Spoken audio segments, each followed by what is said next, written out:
what is this place? A private residence. Did you say we get breakfast here? Sure. I thought you said this was a tough town. Sure, it's tough, plenty. But the lady here is different. She's got a good heart. About the only one in town who has, that there's short. She runs a newspaper. See that? That's her. I've been making this stop for 25 years. And I remember Vinnie McLeod when she's the prettiest girl in Calamus County. Man, was she pretty.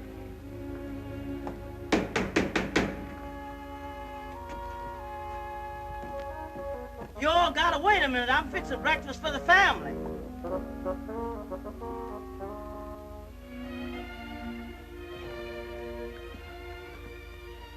You ain't eating your spoon bread, Mrs. McLeod. What's the matter? You got a misery? No, I'm just not very hungry. Aida, I wish you'd wrap up those silver candlesticks. I want to take them with me this morning. What you needing money for now? We've got victuals and a roof over our head, and Sam Wilson sending down a ham this morning. I told him he was going to give him 2 extra pieces of advertising in the paper. Well, I can't go on giving people advertising unless I go on running a paper. And I can't do that without money. It's the 1st of the month, and the bills are due today. I'll wrap them up, Mrs. McLeod. Try and change the shape a little so that if anyone sees me. Don't you worry yourself, Mrs. McLeod. When I wrap them up, there ain't nobody gonna be able to guess what's in that package.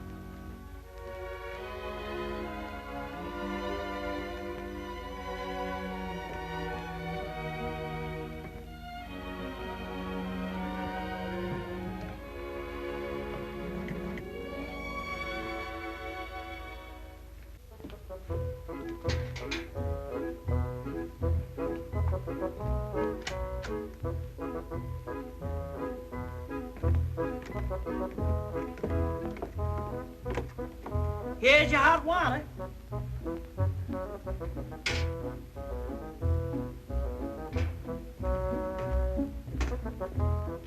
What do you suppose to do with that? Wash. Wash? Wash what? Your hands and face and anything else that shows. What for? Rule of the house, no wash, no breakfast. Colored woman looks you over before she'll give it to you. Gotta have your nails clean, too. What do they give you for breakfast? Hot cakes. That colored woman makes hot cakes like you've never seen. Thin, soft, so they'd melt in your mouth. Great stacks of them, all piping hot with butter. Great gobs of butter, sitting on top, seeping through, and pouring down the sides. You ain't kidding me. If you've got any heart, don't kid me. No, sir. But you've got to wash first. Yeah, there's a catch in everything.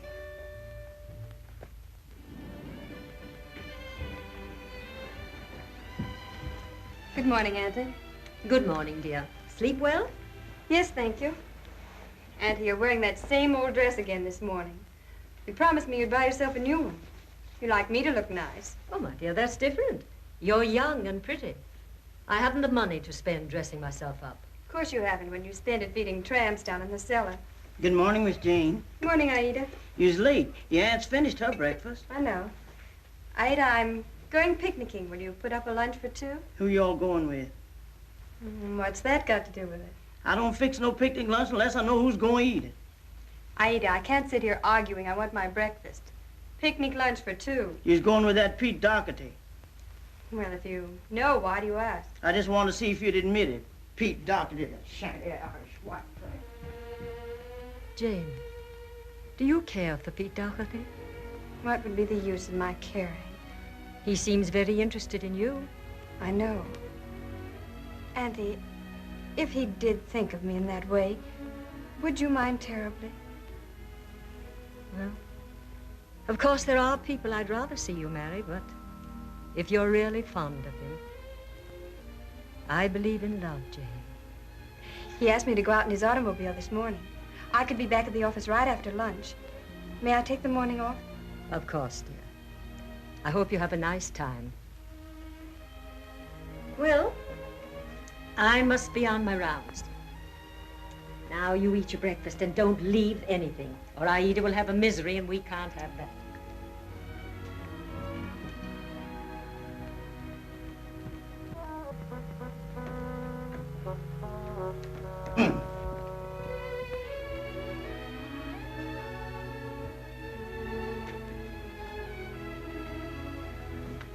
I'm just going, Aida. Yes, there's your package. You were right. No one will ever be able to tell what it is. Thank you, ma'am.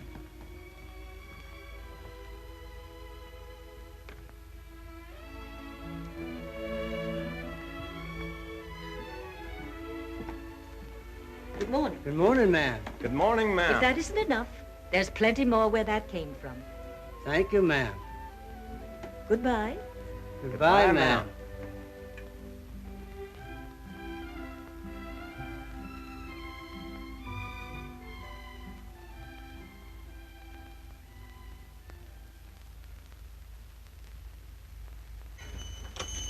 May I come in? Why, Mrs. McLeod. Sure, sure. Come in. Anything I can do for you? Yes, Mr. Blake. You remember my silver candlesticks? Why, of course I remember them. Very fine they are. Like every lovely thing in your house. All mortgaged. I thought I'd like to leave these with you for a little, to look after with the other things. Why, sure, sure, Mrs. McLeod. Be glad to.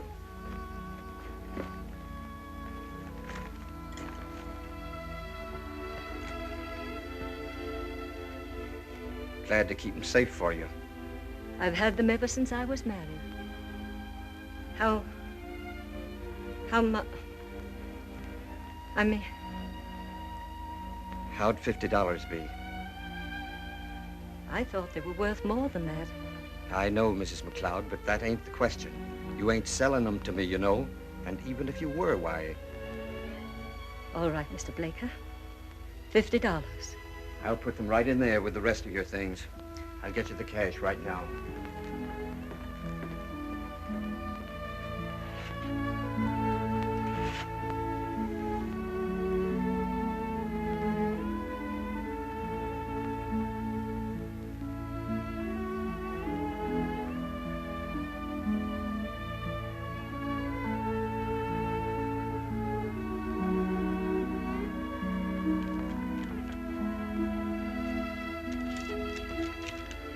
Here you are, Mrs. McLeod. Thank you, Mr. Blaker. And seeing as how it's the first of the month, I made it 60. That newspaper's kind of an expensive hobby for you. It isn't a hobby. A hobby is something apart. The paper is everything to me. Thank you, Mr. Blaker. You'll take good care of them. Sure will. Good morning, Mr. Blaker.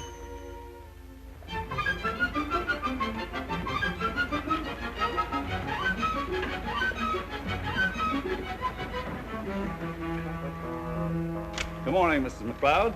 Good morning, Mr. Dougherty. We were just talking about you. Oh, really? I wonder if you could come over to my office this morning. I'd like to have a talk with you. Well, this is my busy morning. I have to get to court and... I shan't keep you long. Well, all right then. How soon? As soon as you like. I'll see you. Good morning.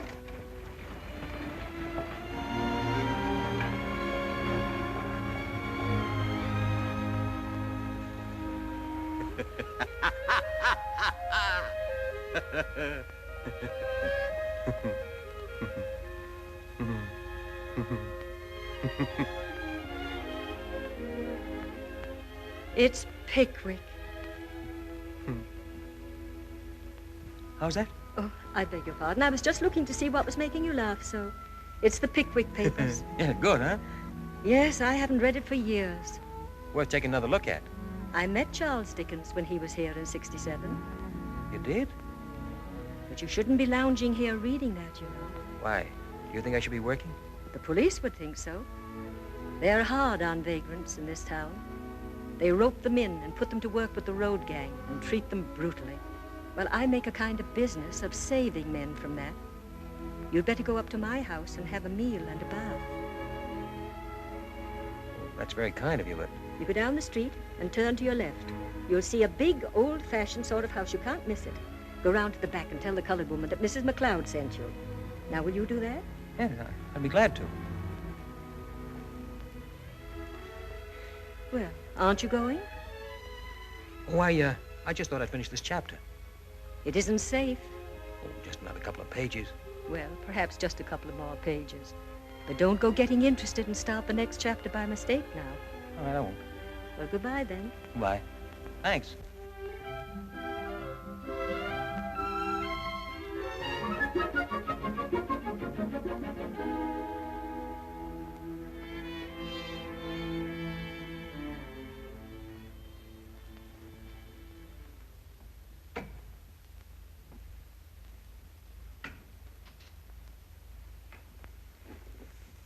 You got here quick, Mrs. McLeod. This is Mr. Hirsch, my campaign manager. Oh, the elections. This lady is the editor of the Shield and Banner. Pleased to meet you, ma'am. That's quite a job for a little lady to be running a newspaper, isn't it? I've been doing it for 30 years, Mr. Hirsch, since my husband died. He founded the paper. Well, that's very interesting. You're quite a pioneer, aren't you? I'll step into the other office, Bill. See you later. Won't you sit down? I don't often get around to seeing a copy of your paper, but someone did show me this morning's issue. That was a pretty fresh editorial you had. I wasn't quite clear on what you were getting at on that. I gather there's something you don't like in the way the town's being run. Is that it? Well, yes, in a way. Uh-huh. Just what in particular? There are a lot of things. Those new houses on Parker Street, they're not at all well built, you know. Mrs. McLeod, I built those houses. I know, but I thought perhaps you hadn't looked at them since they were finished. They're not safe. There have been accidents already. And then there are the new waterworks. They should have been ready long ago. 4 more babies died of typhoid this week. And the police, they... Mrs. McLeod, your paper does a very nice little job in printing the social news, weddings, and things like that. But if you feel you must have public-spirited editorials as well, I've got a couple here. I thought you might care to use them. Put your name on them. What do they say? Oh, they're good stuff. Written by a good man. Now, wait a minute. We just change the name on them, eh? You sign yourself Vinnie McLeod, don't you? Yeah, that looks nice, doesn't it? Mr. Dougherty, you're treating me like a child. Oh, no, Mrs. McLeod. I'm treating you like an old lady going around poking her nose into what doesn't concern her, and who's going to get herself badly bitten if she doesn't watch out. Now, you save yourself trouble and print those. Suppose I refuse. You won't refuse, so why discuss it? Now, forget about editorials and worry about your bills and the mortgage on your house and the goodwill of the people who really amount to something in this town, eh? Now, take those. Well, I'll read them. Say, Dad, are you going to be needing... Oh, good morning. Good morning, Pete. How's Jane? Jane's fine. I'm taking her away from work this morning. As I know, she told me. Well, I'd better be starting my day's work. Good morning. Good morning. Good day, Pete. Good day. Did you talk to her about that editorial? What'd she say? Oh, everything will be all right. Son, how serious are you about this niece of hers? Are you thinking of marrying her? Well, I don't know that she'd have me. What? Why, she'd jump at you. Who are the McLeods compared to us? Would you mind my marrying her, Dad? I want you to have the things you want, son. I never did when I was your age. And it might kind of help to fix things up if the girl was one of the family. I wasn't thinking of that. No, but there's no harm in killing 2 birds with 1 stone. Good morning, Mr. Robbins. Morning, Miss McLeod. Anything interesting this morning? No, just the usual. Vagrancy, wife beaten. That's a newfangled sort of crime.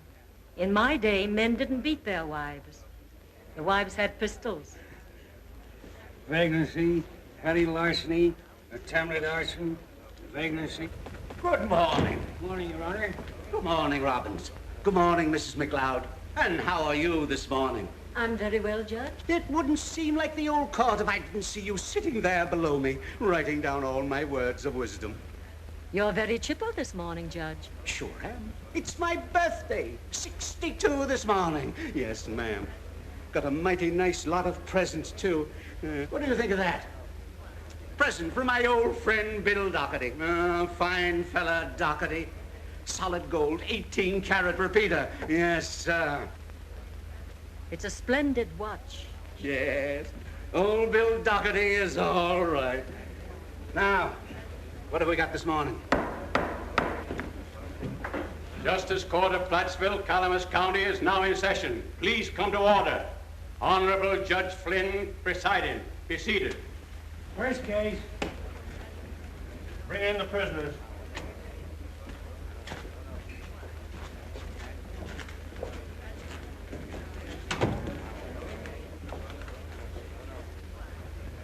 George Renshaw, Hiram Webster, and Thomas Richards.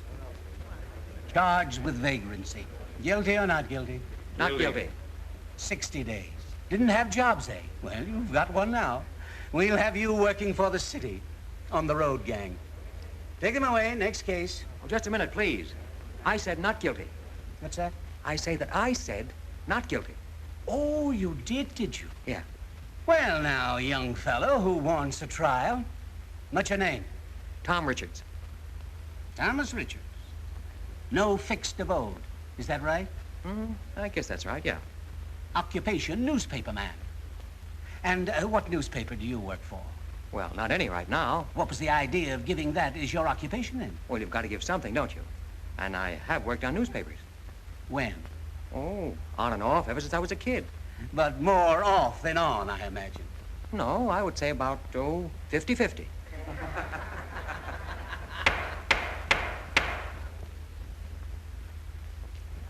What are you doing here in Plattsville? Passing through, if you'll allow me. Where did you sleep last night? I didn't sleep, I walked. And you still contend that you're not a vagrant? With no fixed abode, no means of support? Oh, but I have means of support. $2. Well, after all, it is means of support. I'm no panhandler, I'm no vagrant. Well, I don't know what else you call a man who walks all night. A somnambulist.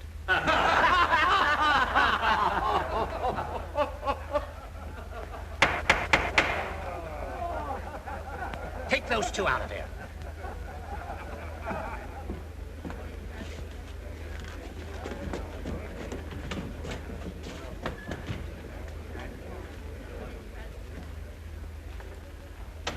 I walked all night, Your Honor, because I like to walk. And I didn't want to spend the money for the room.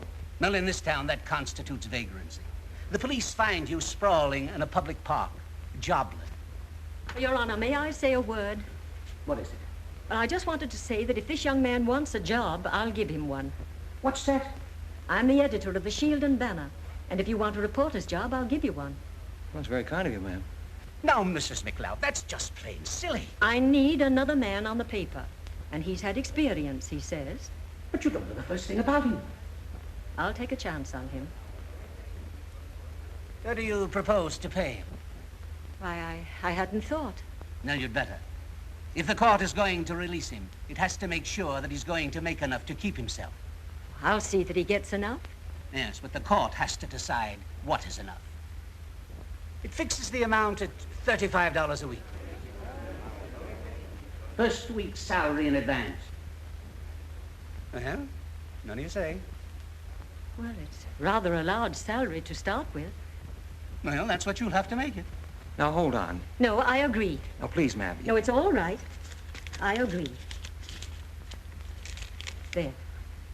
Now, will that be enough? May he go? Not so fast. The prisoner is still guilty of the charge of vagrancy, and that's the way it's got to go into the record. But owing to the intervention of Mrs. McLeod, a citizen of prominence and character, the court exercises its leniency and releases the prisoner on probation in her charge for 2 months. The prisoner is free to go. Thank you, Judge. I'll keep an eye on him. You better. And keep an eye on your belongings, too. Next case. Where do we go from here? You'd better come with me.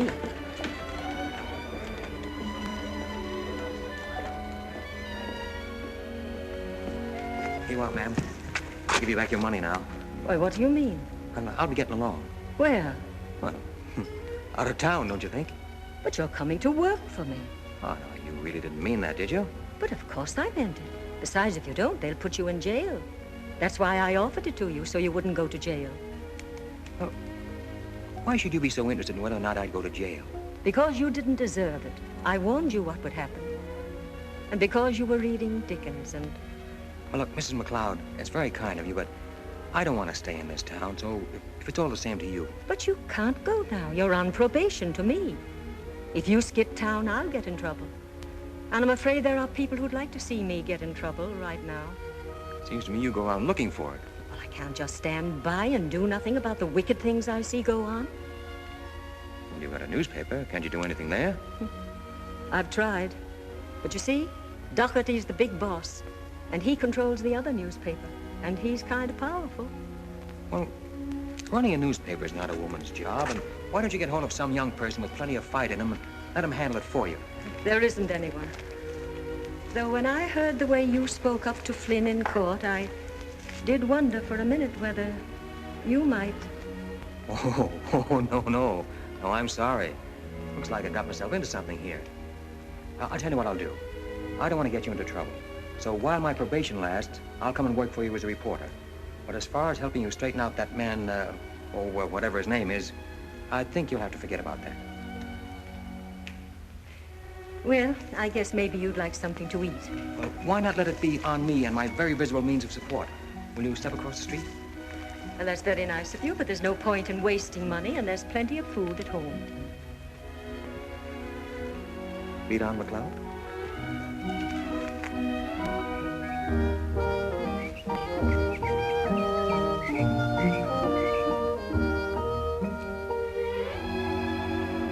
This is it. This is where I live. Oh, what do you know? Mr. McLeod built it nearly 50 years ago. It's known as McLeod's Folly. Big one, isn't it?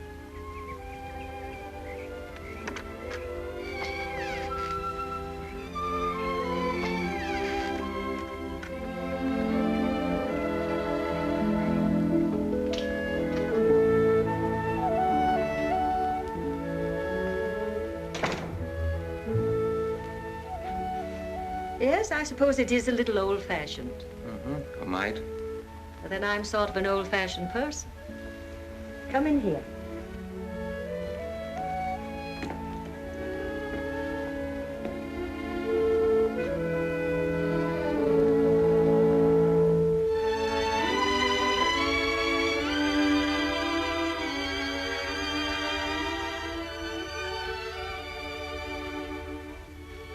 That's you.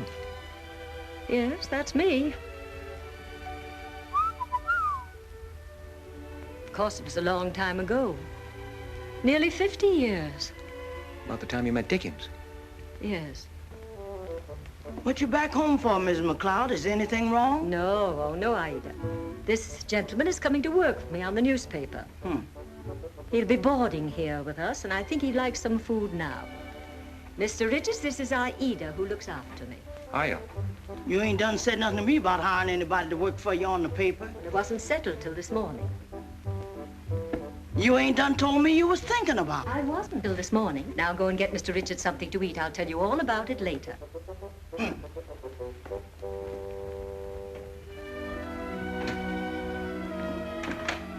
I always have to tell Aida everything I do. If she feels anything is being kept from her, she has a misery of the spirit. And that's awful. Why don't you run upstairs and have a bath and a real shave while she's fixing breakfast? It's the door just opposite the head of the stairs. You'll find some old razors on a shelf in the closet. All right. What were you going to say? Oh, nothing. I'll go on upstairs and get cleaned up.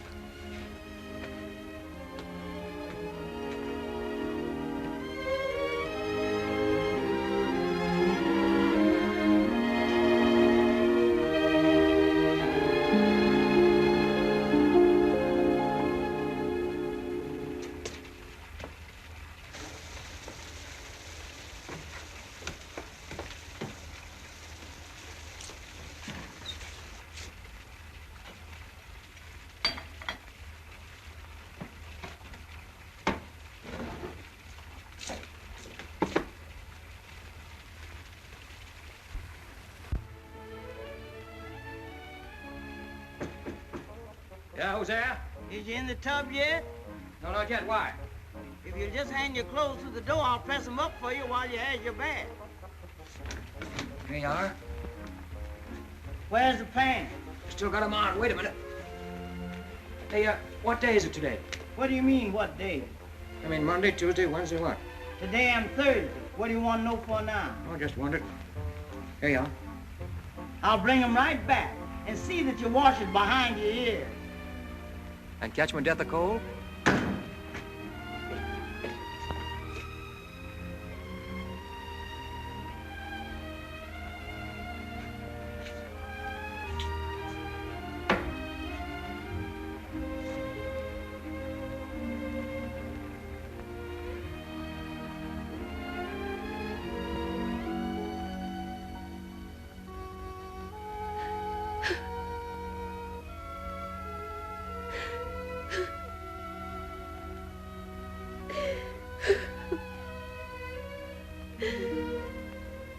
I won't do it.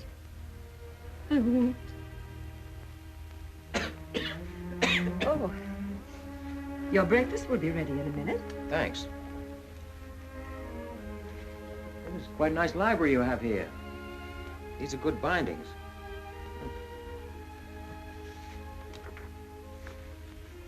What's the trouble, Mrs. McLeod? What won't you do? Knuckle under to Dougherty. You seem to be hipped on the subject of this Dougherty. What's he ever done to you? It isn't what he's done so much as what he is. He's bad. And everything he stands for is bad, too. Yeah, but why should you worry? Because right's right. Yes. Right's right, but what are you going to do about it? Mrs. McLeod, don't get yourself mixed up with politics and politicians. You haven't got a chance. I tried it myself once on a newspaper, but I had the boss slip out from under me when the going got too hot for him. Left me holding the bag. So I'm not a crusader anymore. You can't win, so why hurt yourself trying? Because you've got to try. How do you suppose anything ever would have got done if people hadn't fought the bad things? How do you think this town would have got built? Or any town? Or America at all? Well, I remember this place when there wasn't anything. And then we started. And the bad ones came, and the crooks, and all the things you won't remember, though you must have read about them. But now it's worse than it was then, because it's hidden and corrupt. And this man Dougherty wants me to print these editorials that he's had written, backing him up. I won't do it. I'd die rather. Are you trying to sell me on that campaign of yours again? No. No, that wasn't fair of me. I'm all right now. I'm going down to the office. You come as soon as you've had your breakfast. Anyone will tell you where it is. Here's a copy of the paper. I'll run along.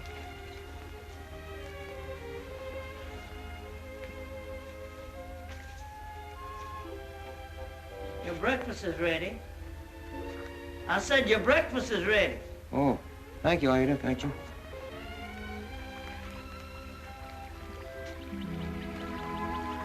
It isn't very respectful of you to use your aunt's newspaper to wrap up the lemonade. I don't think Auntie would mind. She minds your coming out with me today? No. What? Oh, I don't think she seemed very pleased about it in the office this morning. What was she doing in your father's office? Oh, Dad wanted to talk to her about something. What? I don't know. Here, let me help you. Pete, you're trying to hide something from me. No, I'm not. Jane, tell me something. You don't really like working on your aunt's paper, do you? I mean, you only do it because you have to. That's true, isn't it? I guess so, but what... If you were married and your husband had enough money, you wouldn't want to go on with it, would you? Guess not. Well then, Jane, will you marry me? Do you really want me to? More than I've ever wanted anything. Will you, Jane?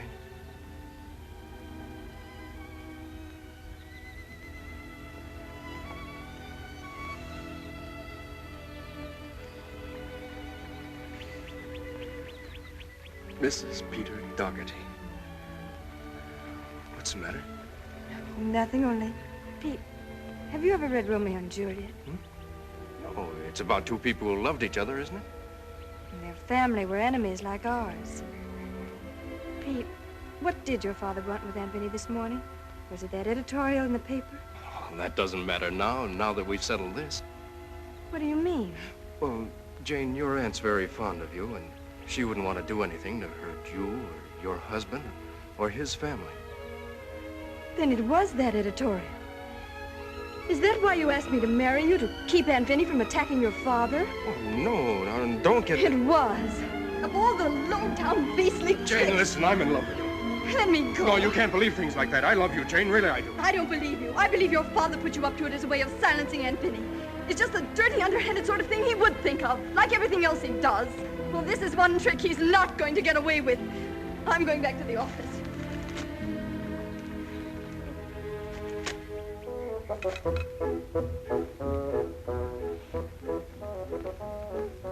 You ready for some more? I said you ready for some more. Oh. You ain't ate half what I give you. What's the matter? Ain't they no good? Oh, they were fine, I ate it, fine. Oh. You've been sitting up there reading that paper and letting your food get cold. What you so interested in that paper for? I want to find out what goes on around here. You don't have to read no paper for that. I could have told you. I knows everything that goes on in this town. Except how you got in. I took the town by surprise.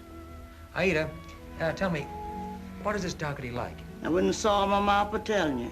Oh, don't like him, huh? Did you like spiders? See, well. Well, let me fix you some more real hot. Oh, no thanks. I've got to be going. And thank you, Aida, very much for the information. You're very fond of Mrs. McLeod, aren't you? I certainly am. I takes care of her. There ain't no one else can. And she sure needs it sometimes. Yeah, guess she does.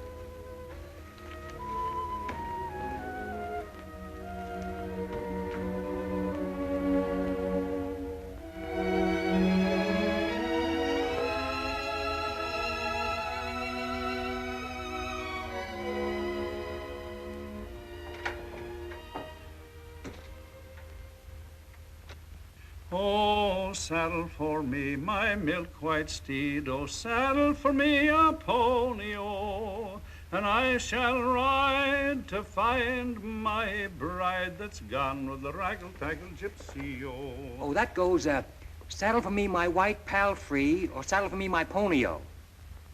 Oh, saddle for me my white pal free, and You're right. That's right. Who are you? Oh, you submitted some articles to Mrs. McLeod, have them published in the Shield and Banner. That's right. Well, I just came over to tell you that she can't use them. Is that a message from Mrs. McLeod? You can call it that. Did she tell you to come here and say that? Well, no, I took that on myself. I didn't submit those articles to Mrs. McLeod. I gave them to her to publish. Well, she still can't use them. Mrs. McLeod does not print lies. What makes you think those articles are lies? I've worked on newspapers long enough to be able to smell the lies in editorials like that. Is that so? Yes. Just a minute. You're the guy that Mrs. McLeod pulled out of the court this morning. I was wondering what she did it for, but now I know. Though it ain't like her to hire a roughneck to do her dirty work for her. Listen to me a minute. Johnny come lately. You better watch your step around here until you learn a little bit more about the setup. Mrs. McLeod is a has-been. If she's content to stay that way, that's okay. But if she isn't, she's gonna make trouble for herself and for anybody else that's helping her. Do you get that, tramp? Yeah, I get it. Well, you go back and tell her I said so. I don't carry messages like that to people like her. You don't have to tell her. She knows it. That's why she sent you here. And another thing, it ain't healthy to be carrying messages like that to people like me, either. I'll say it's not. No, indeed. Oh, I see. Well, maybe I was wrong. Maybe you were. Sorry, I'll take these back to her and see to it that she prints them. Well, that's better. I guess I didn't quite understand. That's right. And, well, maybe Mrs. McLeod was exaggerating a bit. She probably was. All right, Yes. thank you. Good morning. Son, where's the Shield and Banner office? I thought you worked there. I do, but I haven't been there yet. Well, it's right down the street, across the square. You can't miss it. It's a crummy old place.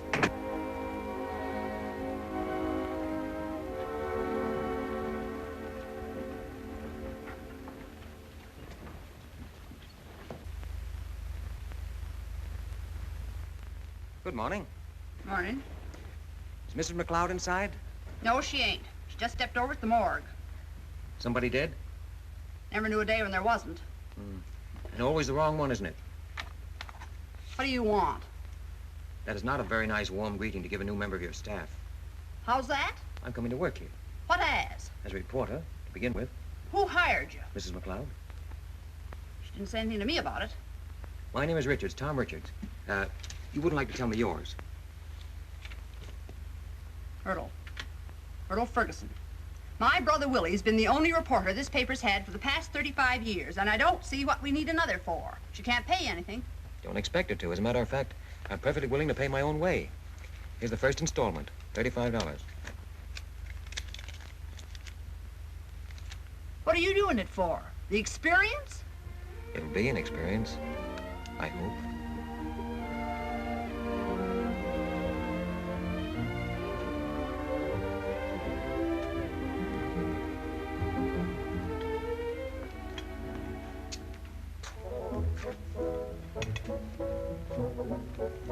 Hello. Hello.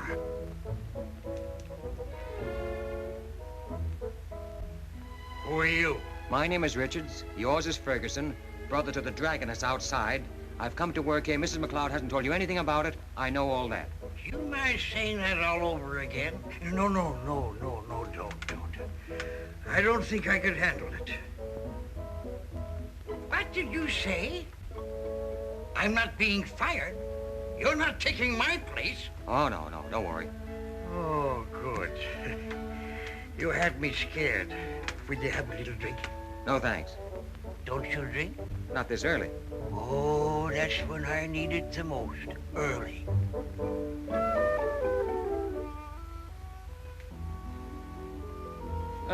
Whose desk is that? James, society editor, hasn't shown up yet this morning. I wish I hadn't. You met Jane? No, not yet. Oh, nice girl, Jane. Stubborn, though. Well, who else is there? Nobody. Zimmerman through there, compositor, and Alf who runs the linotype. Cozy little bunch, friendly, you know.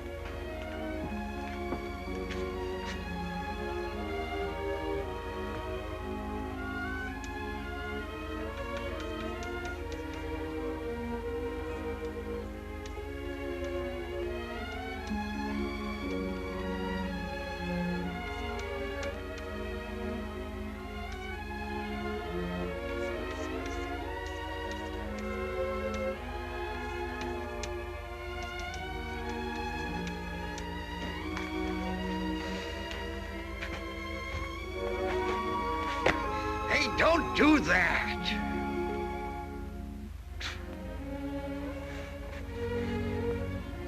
J.E. McLeod. Used to be his office. Never got around to changing it. Nothing ever gets changed around here. That's the charm of the place. Outside, everything different. 1906. Modern. Hustle. Inside, charm. Dust. Fire. Everything just as it was. Oh, excuse me a minute, will you? Well, maybe you're a little early this morning, aren't you?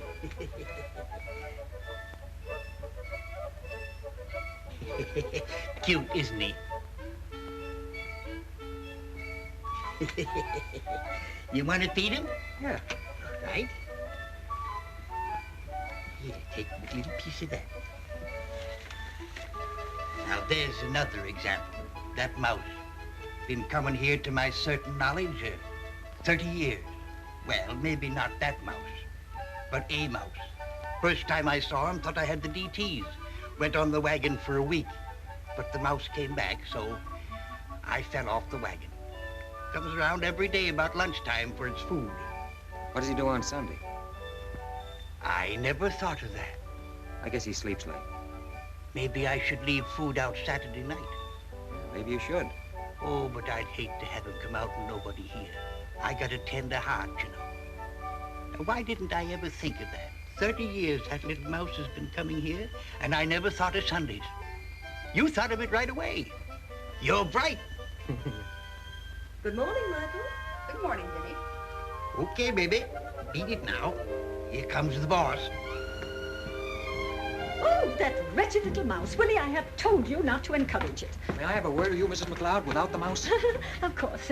Would you like to come into the office? Thank you. Well, did you like your breakfast? Oh, yes, it was fine. Good. Fine. I've been to see Dougherty. What for? I want to see what he was like and tell him he wouldn't print his editorials. What did he say? Well, he was rather insistent that we print them. You old buzzard. So, I finally agreed that we would. You agreed? But I told you they're lies. I can't. Well, I told him we would and we will. You've betrayed me. But I didn't tell him how we would print them. We'll take all his lies, and print them in italics. And then just ahead of them, the reason why we're printing them. He's put a gun to your head, and this is your reply. Yes, but... But what? I don't dare. It's either this or knuckle under. Now, it's not going to be easy. It may not even be safe. It's going to cause an awful lot of trouble and no telling where it may lead to.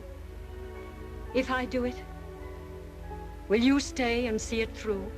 Certainly. Then I'll do it. This girl? We'll print them tomorrow. Oh, wait, no, not so fast. We can't afford to go off half-cocked here. This is too important. Look, I've been studying the paper, and I've got some suggestions to make. Yes? You've got to change your whole style. Leave your name and slogan on your masthead. They're fine. But you've got to make your paper live up to them. You've got to make it modern and attractive and introduce some new features. If you're going to make the fight you want, you've got to attract attention to your paper. Yes, but I haven't the money to do all that. Well, it won't take much, not in the beginning. Then when the new subscribers come in and the new advertisers, why... Oh, it's what I always wanted to do, only... Well, somehow I couldn't do it alone. Will you let me do it? Yes. For some reason or other, I trust you completely. Fine. Now, when you call your people together, I'd like to talk to them. Of course. Myrtle, will you come in, please? And ask Mr. Zimmerman and Alf and Willie to come in, too.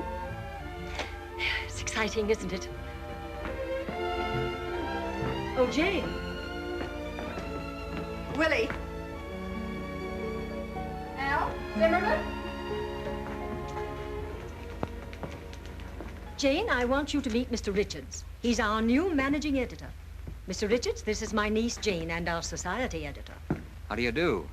You're late. I'm sorry, I went on a picnic. Did you have a nice time, dear? No. Thank you. Oh, everybody, I have an announcement to make. Mr. Richards is going to take over the paper. He's going to help me fight Mr. Dougherty. He has wonderful ideas. Tell them about them. Well, the first is a revolutionary one. That the Shield and Banner cease publication for 3 days. Until Monday. You mean closed down? Why, there hasn't been a day since we started that the paper hasn't come out. But then on Monday we come out with a brand new paper. And everybody will buy it out of curiosity to see what we've done. And on the front page will be those articles of Dougherty's. Then we'd better be ready for the fireworks. Well, what do you say? I don't know. I don't know. You like it? Very well. All right. I don't know who you are or what's going on. But if you're out to fight old Dougherty, I say splendid.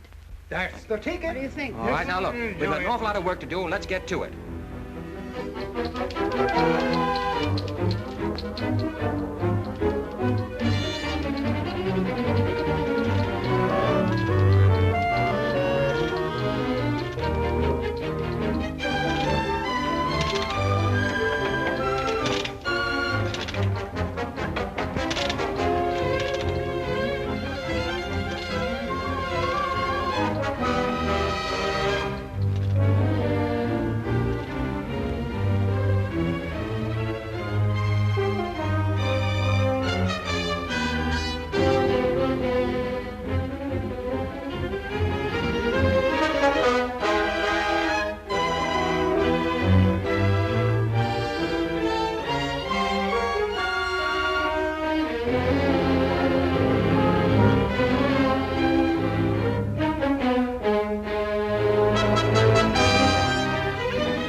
Cartoon is libelous, Mr. Dougherty. You could sue for damages in court. Sue for damages. What you've got to do, Bill, is throw this guy Richards right back in the clink. Any excuse will do, then you won't have any more trouble. That's when it would start. Put him in jail, that's what he's asking for. After this, it would be just enough to start things really humming. Mr. Richard? Mr. Richard!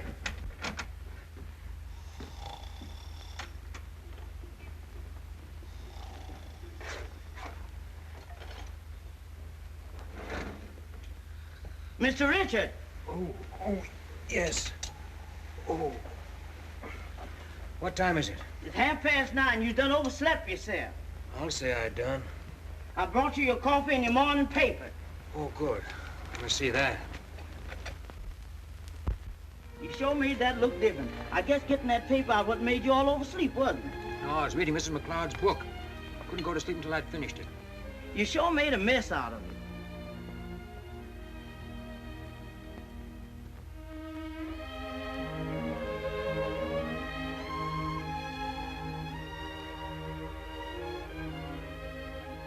How come you let the pins out of it? Now I got to put it back just like it was, or Miss McLeod, she'll know that I give it to you. I'll put it together. Sugar? Yeah, 3. I brought you plenty of butter, too. Good. Do you think anybody might want to print that? I'm going to print it in our paper. It's exactly what we wanted. Memories of the good old days. There's our title. How you going to tell her how you come to read it? Not going to tell him, just going to print it. She'll be mad.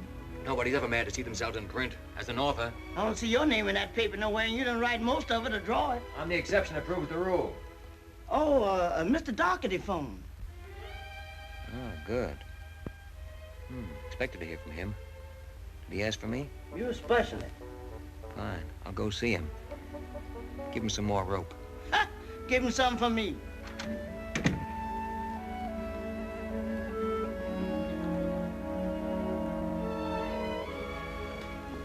Mr. Richards is here to see you, sir. Tell Mr. Richards to come in. Yes, sir.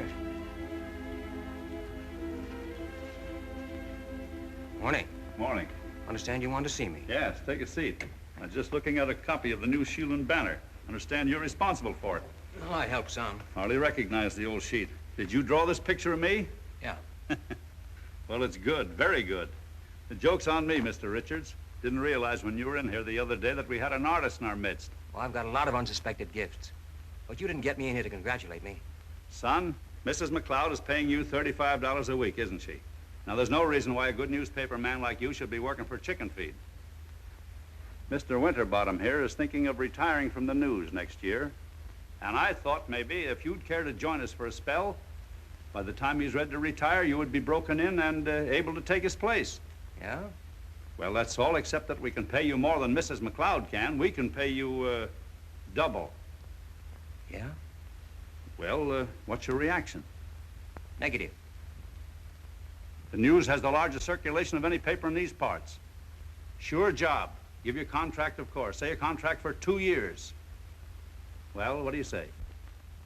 No. Well, we could arrange for raises. Maybe a bonus. Mr. Dougherty, there's no sense of your going on raising the ante. I'm just not interested. You better be. What'd you say? I said you'd better be. Well, I've got a lot of work to do at the office, so I'll be getting along. Well, I'm sorry. We could have used you. Oh, I'm sure. I'd be obliged if you send back the rest of those editorials you took away with you. Oh, I'm sorry. We've accepted them. You'll find them in our paper every morning and a lot of other things, too. We've got a lot of questions for you to answer. You think you're smart, don't you? Bamboozling an old woman into giving you a home and a job, yeah. But you've got a lot of men to deal with here. That's right. What you're doing isn't healthy. Yeah? And this office isn't healthy either. It smells bad. They'll be getting along. You may be very brave about your own safety, Mr. Richards, but you know Mrs. McLeod is still your employer. And if anything should happen to her...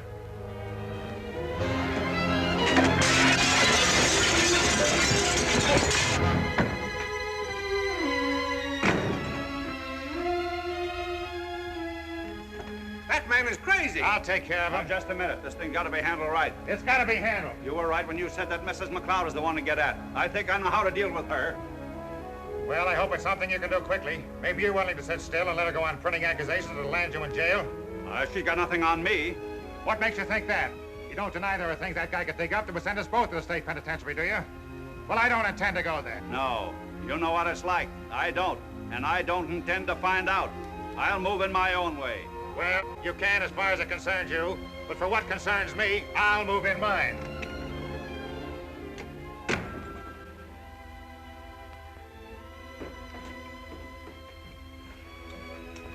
Sorry I'm late, but I'm glad you didn't wait for me. I'm afraid supper isn't very nice tonight. Oh, I never know what I'm eating anyways. You will tonight. Yes, you will tonight. What did Mr. Dougherty want? Mrs. McLeod, I know this is going to sound awfully silly, but have you got a gun? Why, yes, I have several. We always used to carry them in the old days. Why? Because I think you're going to have to start carrying them again. I won't guarantee that even your life will be safe if you go through with this. Do you want to stop? No. Well, then, neither do I. But, Auntie, if Mr. Richard says that... You don't have to stay, Jane. Maybe you shouldn't. Well, if you two can, I can, too. But I think Auntie should go away someplace. Where, to an old lady's home?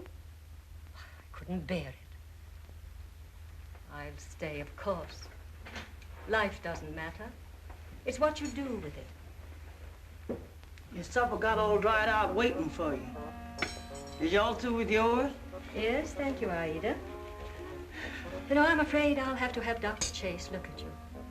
Doctors won't do me no good, Mrs. McLeod. I've got a misery of the spirit. There ain't gonna be no dessert tonight. I've had a castaway with it.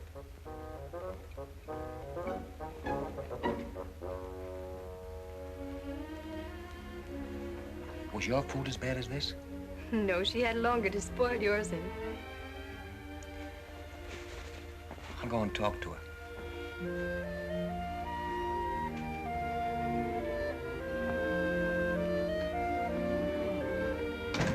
Pork chops. You all get along out of here. You shouldn't be eating pork chops. Pork chops are the worst thing for a misery. I'll have them. You put that down. You've got your supper inside. You sure do know how to cook pork chops. You know, with a talent like yours for cooking, I'm surprised you're still a single woman. Who done told you I was a single woman? I'm a deserted wife. I gets alimony. You do? Well, I'm entitled to it. I got 15 years of alimony coming to me when I finds out where my husband is. I can't understand a man deserting a woman like you with your talent of cooking, to say nothing of your beauty. Well, Mr. Richards, I was trying to figure out the same thing myself. I guess he just lost his taste for me, or at least he was led astray. This is fine. Now, look, I've got to go out. Will you do something? Will you cook some up for Mrs. McLeod and Miss Jane? They done had their supper inside, and I ain't cooking no more around here until I find out what's going on. Where y'all going tonight? Well, if I tell you, will you cook some for them? Well, I might. All right. You put them on, and I'll tell you. I went out and tried and get some proof on Dougherty. Who you gonna see? Willie Ferguson told me that a woman named Gashouse Mary was paying Dougherty protection money. You know her? Well, everybody knows Miss Mary McGovern. She runs a place called the El Dorado. I know that, too. I know that old Dougherty tried to bust her place up because she wouldn't contribute to his city orphans fund. At least that's what he calls his own pocket. Well, I know she's paying protection now, so I'm going to see her. You like Gashouse Mary. She runs a straight place. She says I always run a straight place, and she do. Decent, huh? Sure am. And pleasant, too. No gambling. And all her girls are nice girls. Don't you start no cutting up there. Now, Aida, do I look like the type that cuts up? You's a man, ain't you? That bounce of hers will cut your head wide open if you tried to start anything. These pork chops would cure anything.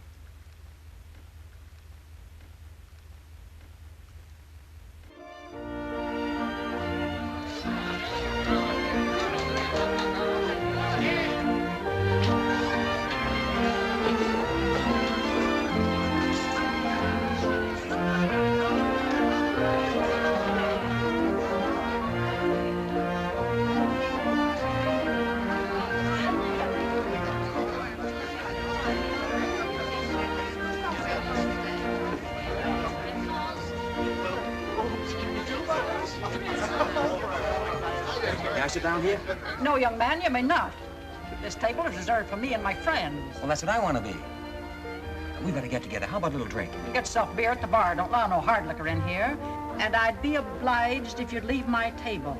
Oh, you don't know what I want yet. Now, look, Mrs. McGovern, you're a woman of the world, and there's very little that goes on around here that you don't know about. And I was just wondering if you'd sort of, share what you know with me. Young man, for the last time, will you leave this table and stop making advances to me? At my age. You've got me all wrong. I've been making inquiries around town, and everybody tells me you've got exactly what I need. Hey, Jake!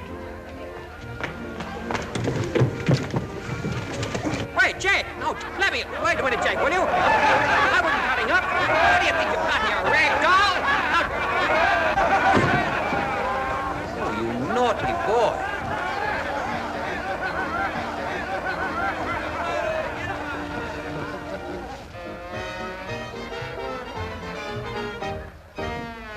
lot of fresh guys coming here, Miss McGovern, but I've never seen one who was fresh enough to try to get fresh with you. I haven't been spoken to like that for 30 years. You won't come in here no more, Miss McGovern.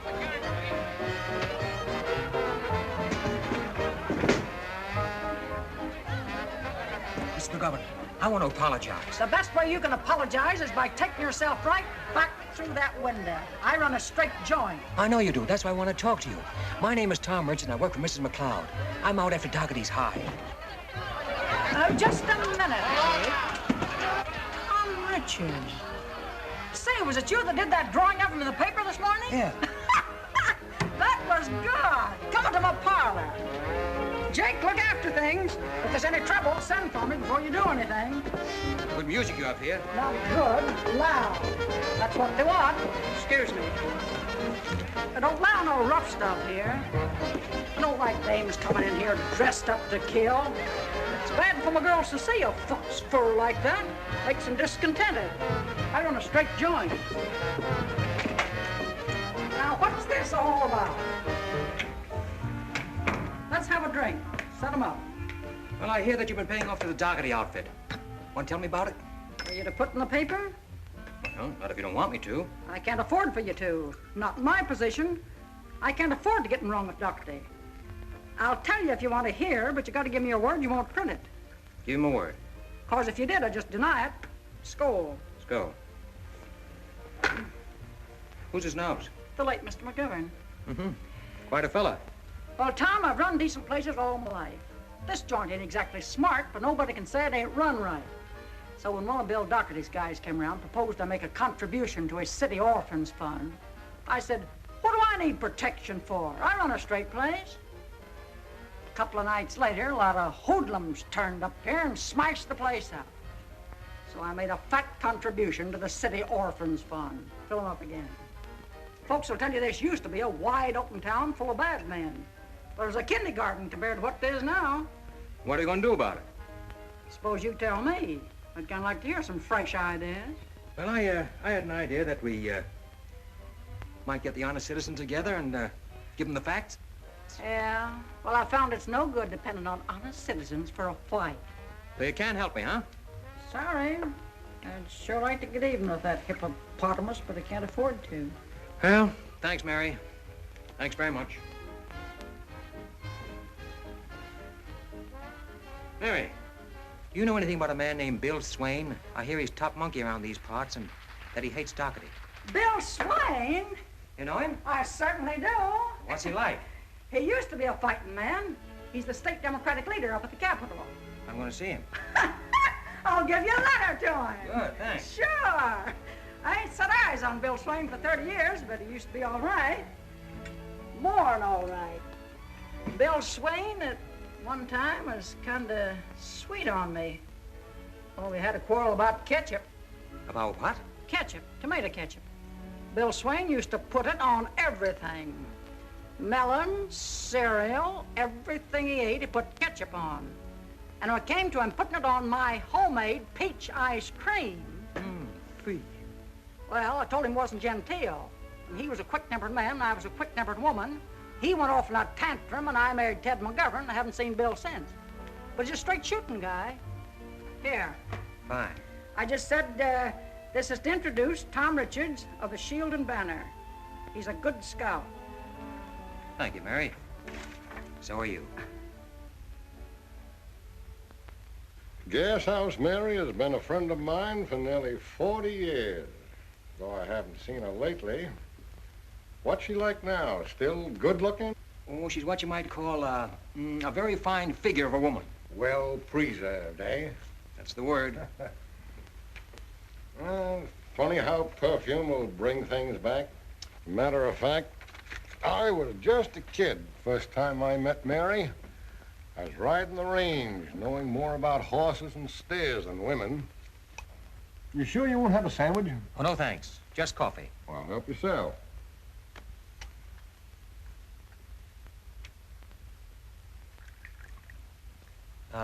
May I? Well, yes.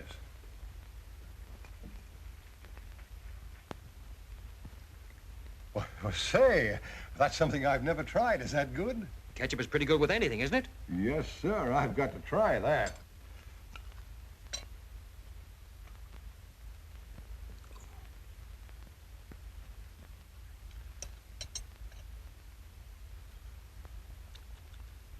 Why, that's good.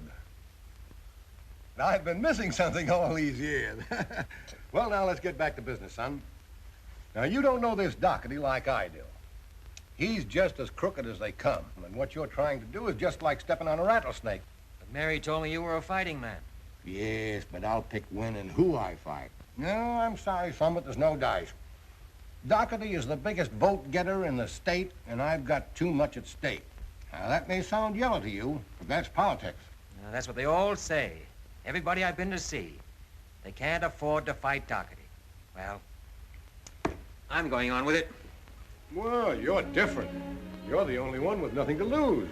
Yeah, I guess that's true. I've got nothing to lose. Well, good luck to you, son. Thanks. Looks like I'll need it.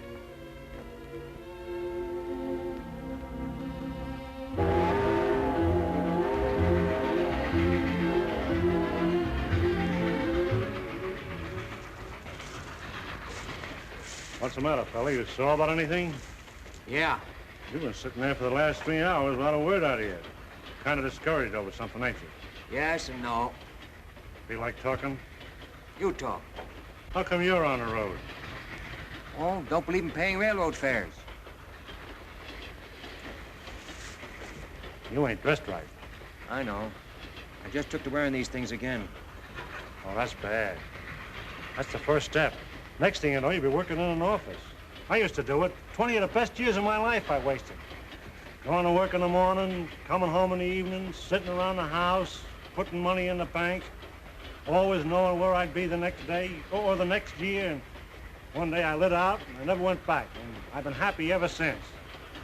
I used to be on my own, but I took a job. Too bad. Too bad. What made you? I bet it was a dame. Mm-hmm. Was. How was she like? Pretty, huh? Used to be. Uh-huh.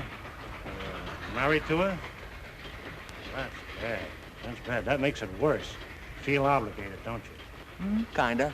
And that's what they do to you. That's what they try to do. Pin a guy down. But you duck out, son, like I done. Be on your own again. You go where you like, when you like. If you feel like spending the winter in Florida, you go to Florida. Did you ever hear of a poem called The Open Road of Freedom? No. Well, it goes something like this. There's a road that passes cities, and it leaves them on the side. It goes across the mountain, and it takes them in their stride. You can meet with friends along that road, or travel all alone. It's the open road of freedom, where you call your soul your own. Not good, but I can see where it has a point. Who wrote it? A fellow by the name of Tom Richards. Just a tramp.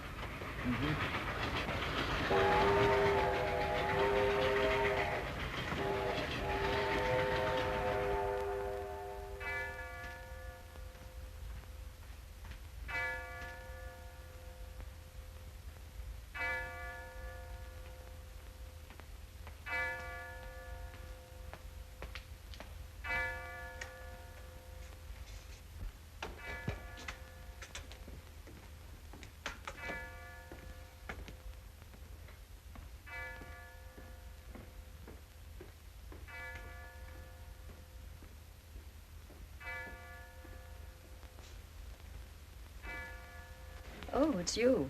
Well, what are you doing here all alone this time of night? Oh, just sitting. Where did you disappear to?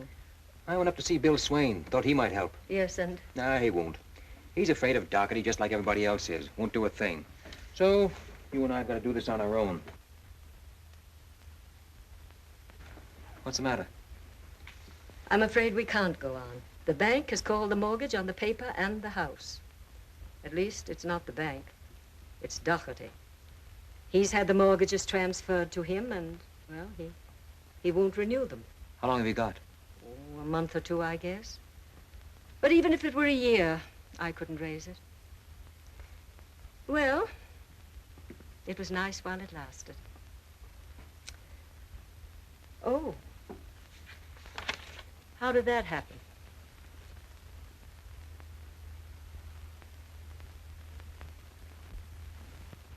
Oh, How did you get hold of that? Aida gave it to me. Angry? Yes, I am. That wasn't meant for publication. I thought it was very good. Did you really? Well, certainly. I wouldn't have printed it if I hadn't. Still, you had no right to print it. However, I guess it doesn't matter. Now we're closing down. Yeah, just as you became an authoress, too. Well, that's tough.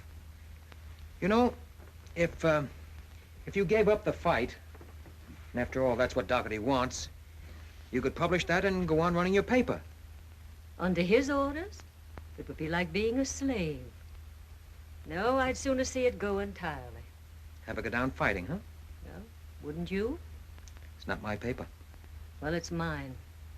And it's going to die mine. Now, let's go home.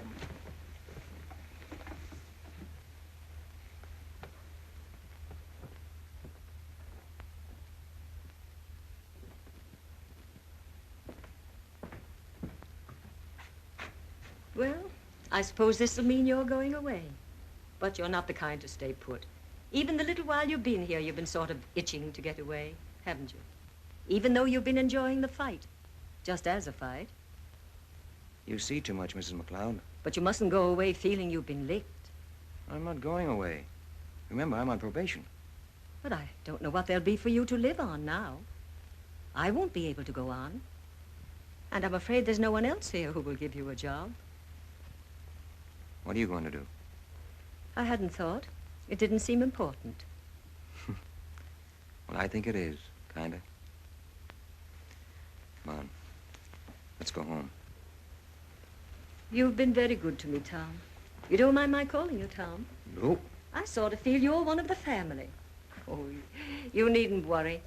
I know you don't want to belong anywhere, really. In the beginning, I did have silly dreams that you and Jane might like each other. And you might become part of the family, really. Stay with us and... That would be about all you'd need. Oh, I know it was silly. And not like you. One must never try to make people over or hold them. You needn't be scared. I'm not. What is it? Nothing except I like you, Mrs. Mack. Come on. Go.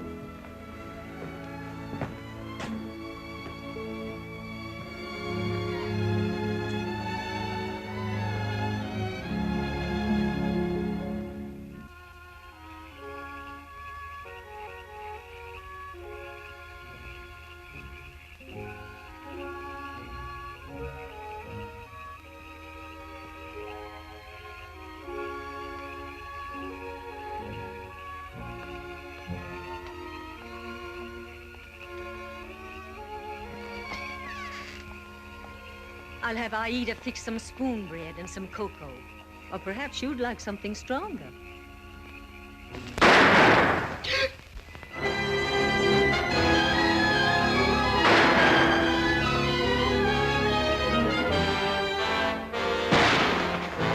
You stay right there and keep that covered.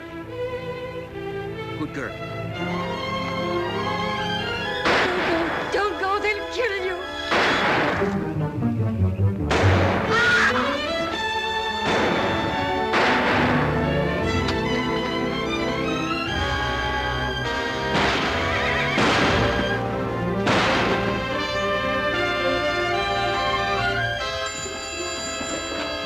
Get me the police.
Did you see who they were?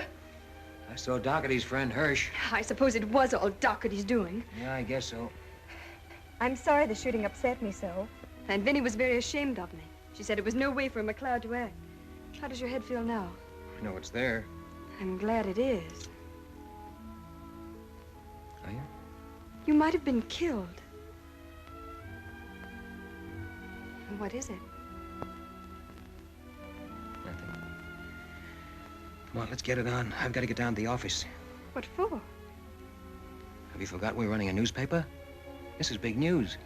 Yes, I guess it is, but you can't go out. You ought to rest. I don't need any rest. I've got to get down there. This is the biggest story you've ever read in your young life. Is that all it means to you, a story? This is what we've been waiting for. Every move we've made has met with resistance. Now they've done it for. They've dropped it right in our laps. An attack on Mrs. McLeod. This'll break the town wide open. Yes, I guess it will. I guess I was forgetting all about that and acting like a woman. Just thinking of the human side of things.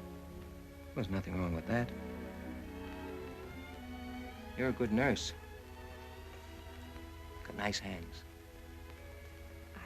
Can't put your bandage on very well if you do that. All right, get it on. This may hurt. I can take it. Go on. There. Thanks.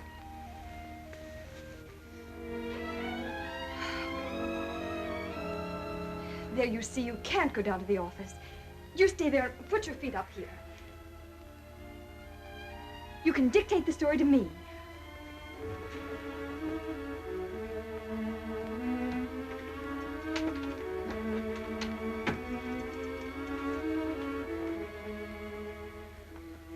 I'm ready. Headline. Vinnie McLeod shot. Here, what do you want? I'm talking to you. You can't go in there. You come right back here. What are you doing here? I want to speak to you. Listen, I know you don't think much of us, but there's one thing I've got to tell you. We had nothing to do with this business. You've got to believe that, Jane. You can think what you like about us, but you've got to know that. How dare you come here? Well, I had to tell you. Nothing to do with it. Your father framed the whole thing. That's not true. He knew nothing about it, I swear. I don't believe you. And even if he didn't, what about the rest? You don't deny he's out to ruin Aunt Vinnie, do you? And you're helping him, making love to me to try and get me to desert her. I made love to you because I wanted you. I still want you. Go away. Jane. Get out of here. Okay.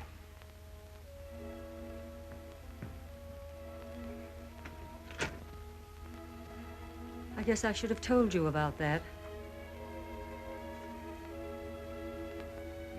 Yes.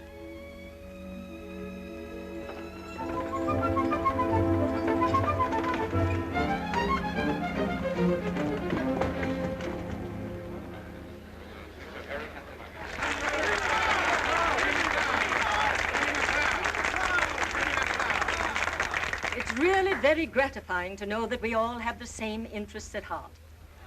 The Reverend Landon has suggested that we nominate a reform committee. I would like to propose as chairman my managing editor, Mr. Tom Richards. Perhaps somebody would second this. Mrs. McLeod, I have the very great pleasure of seconding Mr. Richards' nomination as chairman. All in favor?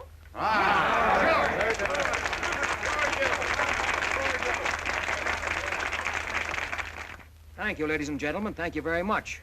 This is a very encouraging sight. It's good to know that you have the interest and welfare of your town at heart, but it's better to know that you've at last decided to do something. Hello, Mr. Chairman. Mary. What is that woman doing here? Same as you are, Mabel Tinkins. Came to support Vinnie McLeod. Hiya, Vinnie. Glad to see you, Mary. Won't you sit down? Tom, find a chair for Mary. Sit right here, Mary. Don't bother, I'm not staying. If I just have a word with you, in the back room, maybe. All right, fine. Excuse us for just a minute, won't you? Please. Where? I think I'll step out for a moment. Now, Willie, you stay right here. Myrtle, please don't embarrass me before the townspeople. I don't want to be on no committee. You'd only lose all respectable folks, and you need them in a thing like this. That's right. I just came to tell you I'm with you, and you can print that story I told you if you think it'll do any good. I know it will. I ain't holding out no more. There's a girl, Mary. Have a drink. There aren't any glasses, but let us all have a drink. Sure. Here's the good work. No, it's too early for him. Here's to you, Mary. Thank you, Willie. Now, committees need dough. Here's my contribution. It usually goes to the Orphans Fund. But this time, you can have it. Thanks. I'll slip out this way. Good luck, sonny boy. You're doing a good job. If I were 30 years younger, well, skip it.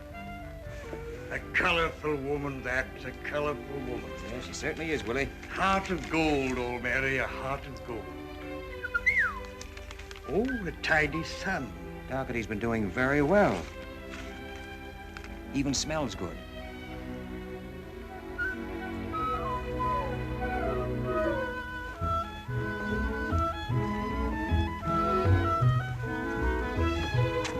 Well, hello, Mr. Dougherty. My silent partner. How's things with you?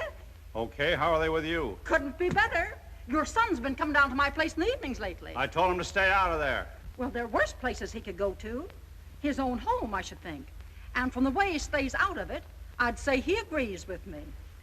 You know, Pete's a good boy, really. Though he does seem to be pretty low in his spirits about something these days. You don't have to tell me about my own son. Well, sometimes fathers and sons are the last people to know about each other. And I kind of thought maybe Pete didn't know about you. What are you talking about? Oh, nothing, nothing. Glad to run into you, Mr. Dougherty. Oh, by the way, my contribution to your orphans fund. You won't be getting it this month. I've just given it to the Reform Committee. You know all about that, don't you? You know what it's for. To get the town de-skunked. Hey, let me out of here! Listen, you big baboon. You got no right to keep me in here. I know the law. I'm entitled to bail. Sure you're entitled to bail. You know what it is, $1,500. They got no right putting a bail like that on me and then not letting me put my place in my house up for security. Well, it's no good you're blaming me. It's the judge's order. It was old Dougherty's orders, and you know it. Just like everything in this town is old Dougherty's orders. You work under his orders. Chief of police. A lop-eared rabbit with one kidney would make a better chief of police than you. Why didn't you stand up to him? I stood up to him. Listen, where did it get you? Oh, it's you, is it? And what are you doing leaving me in here? I think it's kind of a nice place for you to be. Well, you get me out of here. What you got that committee of yours for? It's to fight old Dougherty, isn't it? What was Dougherty who put me here? It's him who's keeping me here. The lilac-livered, graft-grabbing, pie-eyed, pot-bellied burro. You're right. She does talk too much. Listen, you. You think you can come here and laugh at me, but you wait till I get outside these bars and give you a chance to put your fists up. I've cleaned up men 3 times your size. 2 of them at a time. You let me out of here and take you both on. And the magistrate, and old Dougherty, and the whole of your blue-nosed committee that thinks itself too good to lift a finger to help me. I suppose in your job you get used to language of this kind, but I can't stand it. Come on, let's get out. Come back here! Come back here! Back here, You know, I wonder if you didn't make a great mistake in taking her in. Well, it's my idea. Orders are orders. Mm-hmm. Well, if she starts kicking on the cell doors, you take her shoes off. Hello? I've got some news for you, Mr. Swain. He's arrested Gas House Mary. What? What for? Disorderly my foot. Mary's always won a straight place. Where is she now? In jail, yelling her head off. Well, I don't want her. Well, you get her out. How much? 50? Oh, I say, that's illegal. Hey, listen, son. I'll wire the dough. You get her out and quick. Why, that poor little woman. If they touch one hair on her pretty little head, why... Say, listen, son. I'm coming in with you. I'm coming in with all 4 feet. I'll bust that administration wide open. This time, Bill Dougherty, he's just hanged himself. And you can tell him that from me. He's hanged himself. Take the coffee things, leave the decanter. Yes, sir, Mr. Dougherty. I reckon Mr. Pete won't be home for his supper again tonight. I guess not. You go to bed. Yes, sir, Mr. Dougherty. Hello? Hello, son. Want supper? No, thanks. What's wrong, son? Not a thing. There is a dance house at Marjorie, and me true love goes there most every night, and he takes a strange one upon his knee. Cut it out, will you, Dad? What? The kidding. And don't you think now that vexes me? And still she cried, I love him the best. I'm going to bed. Stay here. What is it, the McLeod girl, eh? Won't she have you? Would you expect her to? Is there any reason for acting like a moonstruck kid down at Gas House Mary's? You've not been there tonight. She's in jail. She's out. They bailed her out. Who did? Bill Swain.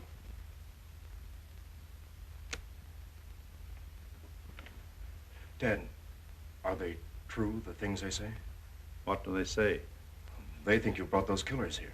Do you think that? Oh, I know you didn't. But the other things. Son, there's a lot I've never told you. Didn't think there was any need for you to know. I don't know that there is now. I've got to know where we stand. Because of the girl, eh? She won't have you on account of me, is that it?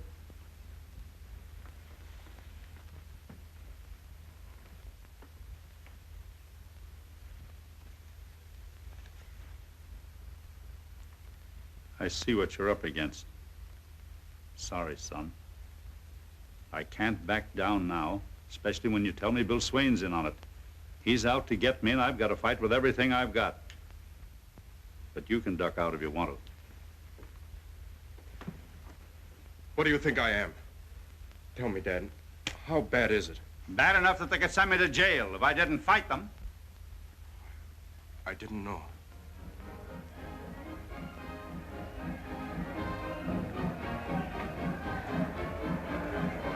What is it?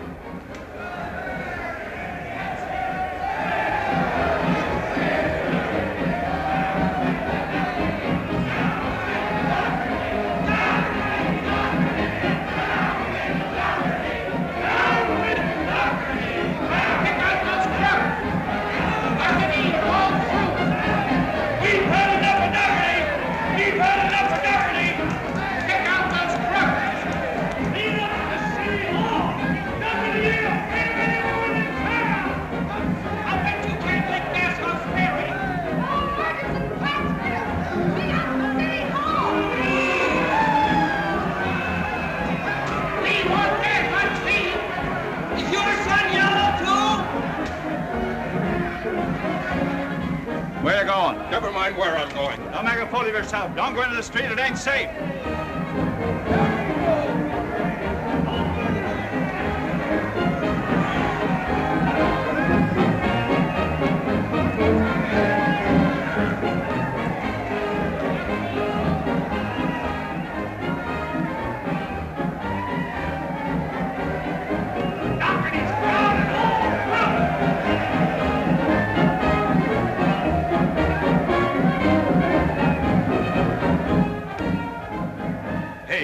Richards, you started all this. Why don't you come out and fight fair?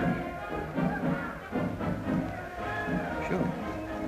Excuse me, ladies.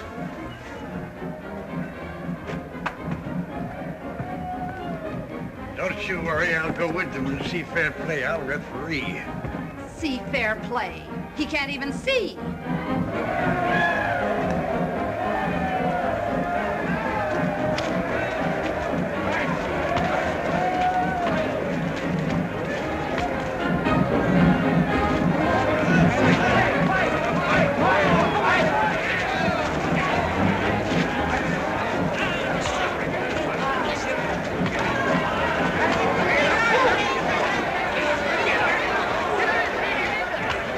What are you trying to prove, kid? Bring it up, Peter.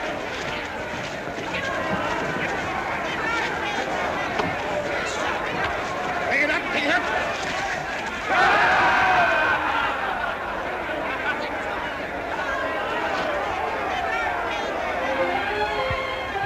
Stop!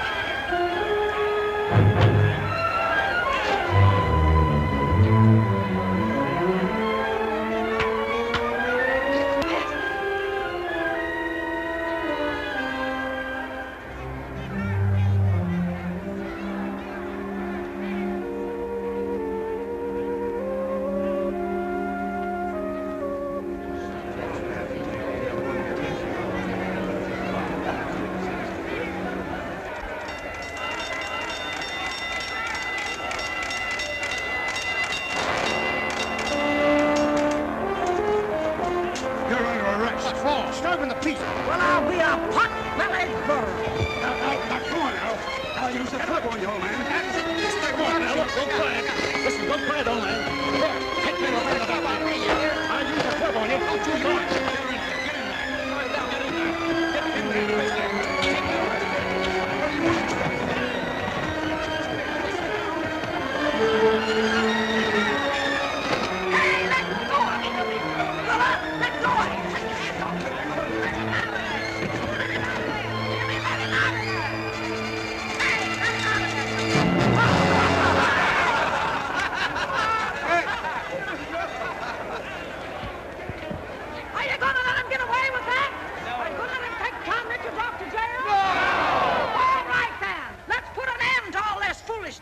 Let's make some use of this possession. Are you with me, boys? Okay, then go to the jail. Make it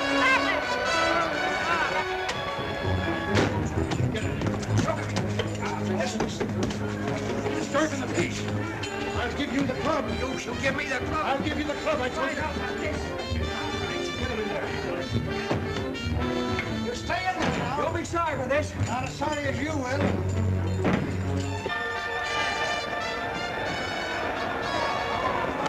What is that?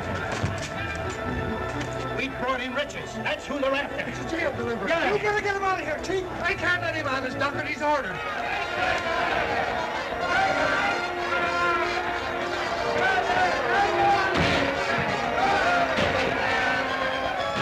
You hear what I hear? Get him out of here, quick, Chief. Get him out of here. Will you go quietly? No. Let go of that door. Let go. Let it open. Get in there, get him. Watch out for the coach. I don't want to go. What do you mean you don't want to go? I like it here. It's quiet.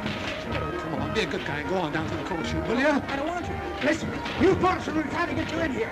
What kind of a dope are you, buddy boy? I'll give you one more chance. I tell you, I'm not going. I'm going to stay right here. You are? Yes.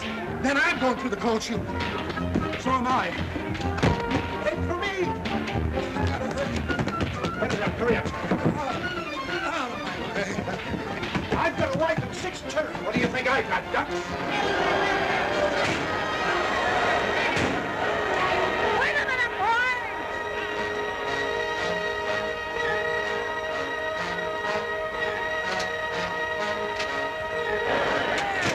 Stop in, boys! They went that way.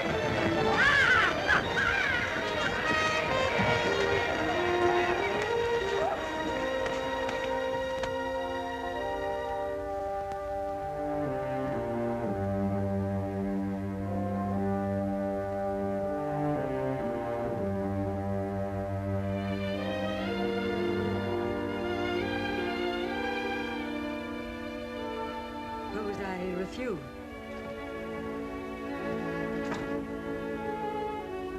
It's no use our talking about it. I can't do anything without Tom Richards now.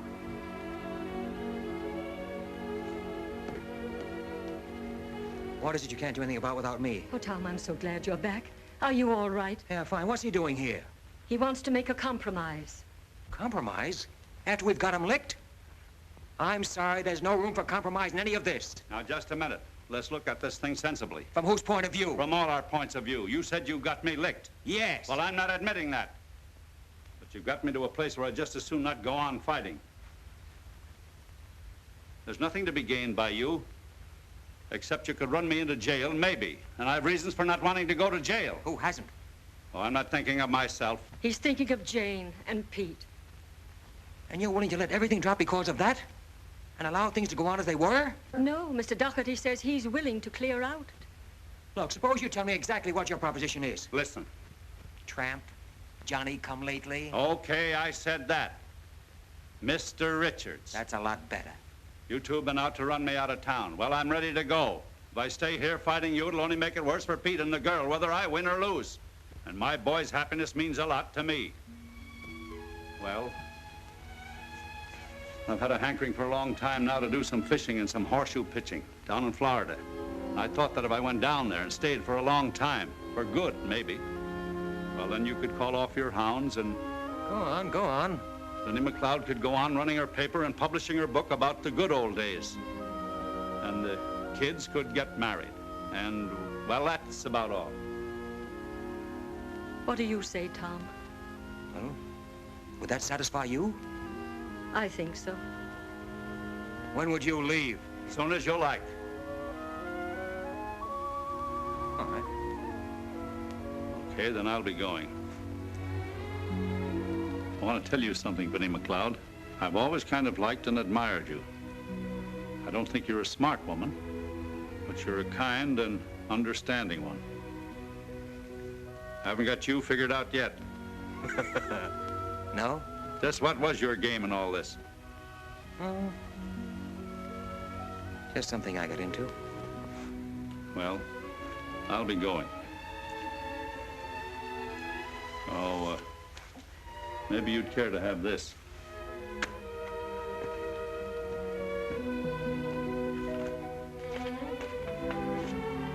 What is that? The mortgages, canceled.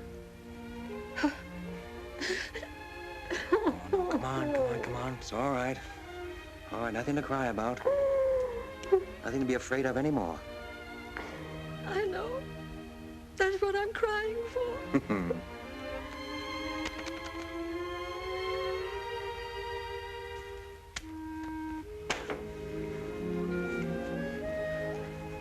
Well, Dougherty is on his way. His works are a thing of the past, and all is well in Plattsville. That was goodbye, Tom. Wasn't it? What? You'll be going away now, won't you? What made you say that? You like your freedom, don't you, Tom?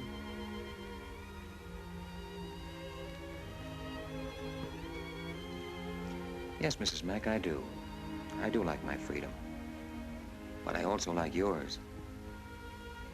That's what all this has been about these past few weeks, so that a few people could live the way they want to live. The town, Pete and Jane and Mary, and you. And now you've done it, you'll be on your way. I guess so. Johnny come lately, and gone so soon. Oh, but I'll be back to see you almost any time, before you know it. It's strange. What? How little I know about you. Where you come from. Where you're going. Anything. Have you no one belonging to you anywhere? Haven't you even got a girl someplace? Sure. Sure I have. You're my girl.